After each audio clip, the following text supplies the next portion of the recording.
I have a quick question for you. Who here has ever read a Choose Your Own Adventure? Oh, I got a lot of readers in the audience today. That's awesome. I love a Choose Your Own Adventure because you get to be the star of your own story. And you get to choose the narrative. It's an awesome idea.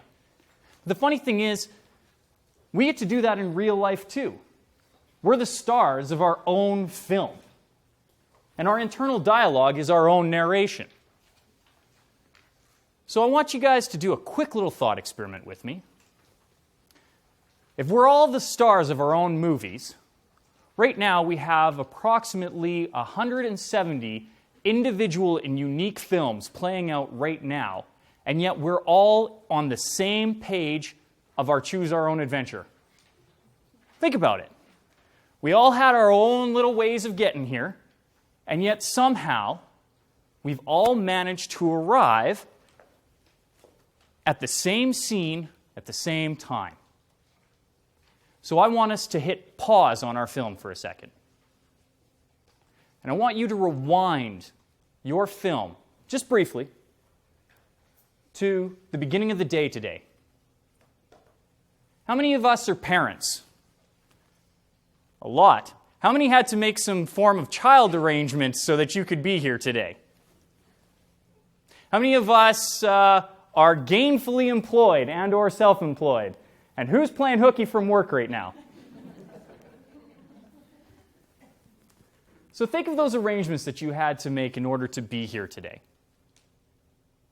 Now I want you to rewind the film just a little bit more. In order for you to decide that you were going to ditch the kids in your work today, you guys needed to know that here was where you wanted to be at this exact moment in time. How did you hear about today first? Was it from an acquaintance? From a business associate? Was it an email blast, a Facebook post? Just think about, how did I hear about this? Now let's rewind just a little bit further. From whom did you hear about it? It was obviously somebody had communicated it to you. So how do you know that somebody? Where did you first meet them? Are they a casual acquaintance? Is it somebody you know from work? Or maybe a friend, or you're here in support of a family member. And thank you, by the way, to all the family members who are here to support us today. Now, I want you to think of all those things that went into place in order for all of us to have this shared experience right here, right now, from then to now, however long that distance was, whether it's 30 years or 3 days. Pretty astronomical. The odds, almost insurmountable, that we would all be here at the same time, and yet we are. So I'd like to tell you guys a story, with your permission, about a time where I challenged the odds. I defied them. And I said, you know what? I'm just going to go for it. I had a goal and I wanted to do it. 11 years ago, I met one of the most influential women I was ever going to meet in my life. And she was at a crossroads. She'd had a boyfriend who she'd dropped out of school to run off madly to BC and date. Relationship ended, and she had a choice. She could have a failed relationship and a failed scholastic endeavor, or she could suck it up and go back to school, complete her program, and get her diploma. So, being 6 years her senior and someone she looked to for advice, and having 0 post-secondary myself, I said, if you go back to school and you get your diploma, I'm going to enroll in school myself. So 3 weeks prior to her commencement, I enrolled in the same school, got my acceptance letter.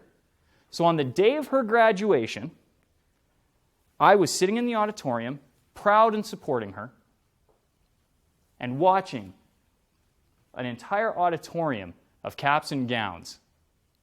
And I knew that I was going to be going to that school, and I could instantly see what my next 2 years was going to be, and how those 2 years would culminate, and where I would end up 2 years from now. And it was really powerful. I could see it. I could envision it. And then a magical thing happened, and I'll never forget it. The valedictorian stood up to give his speech. And I remember in that moment looking out at him as he walked to the podium and thinking, I want to do that. I want to be that guy.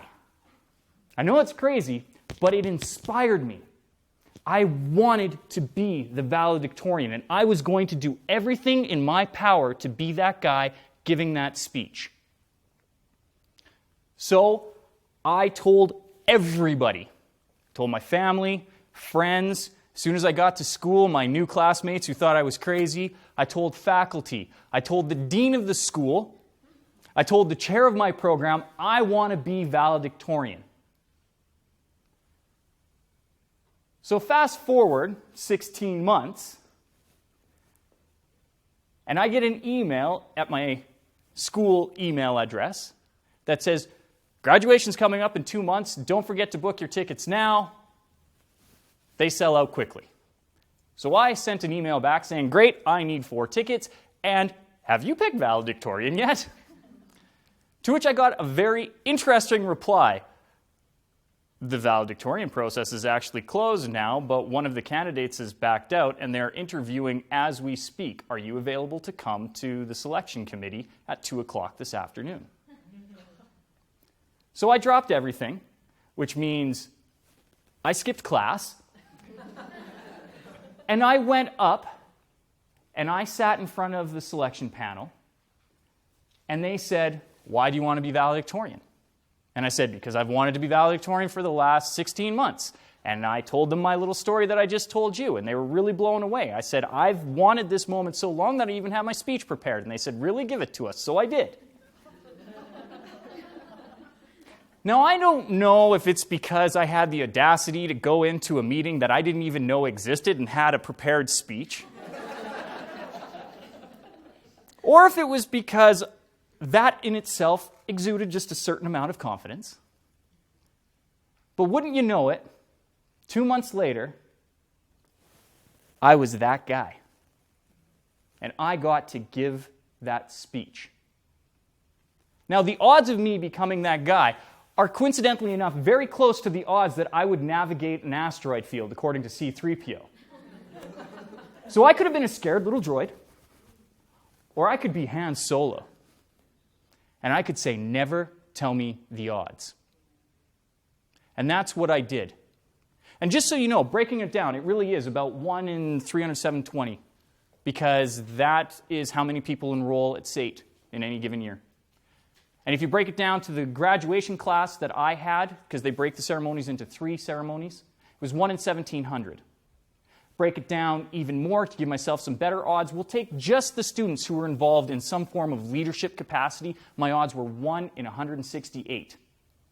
Or get really, really nitpicky and break it down to the 20 interviewee spots that they had. 1 in 20 people they talked to. And I wasn't even supposed to be one of them. I had a 5% chance at best of being valedictorian.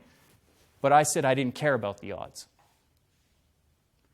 So, of all my friends who are reading Choose Your Own Adventure books, show me again. Okay. How many of you guys, when you were reading your book, would flip to the back page, figure out the ending that you liked, because some of them you got the girl, some of them you got the treasure, some of them you fell off a cliff. I didn't like falling off a cliff. I liked getting the girl and getting the treasure. So I would flip to the back, and I would find that spot that I wanted, and then I would figure out how to get there. Who did that? Who read to the back, who cheated and wanted to know how to get there? Well, you can do that in real life. All you have to do is say, this is the destination that I want to be. That is the goal that I am striving for. And then make active choices. Brandy talked brilliantly about the power of choices. Small things accumulate to get to a large goal.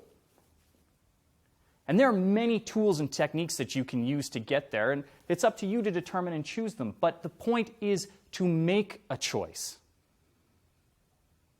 So however passively you may have came to be here in this auditorium today, what I hope you take away from mine and everyone else's talk is that you have a choice, and to become an active participant in your own movie that you are playing out right now, and to make active choices to go towards a goal that you want, however small or large.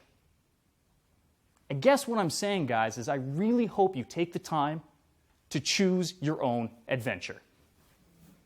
May the 4th be with you.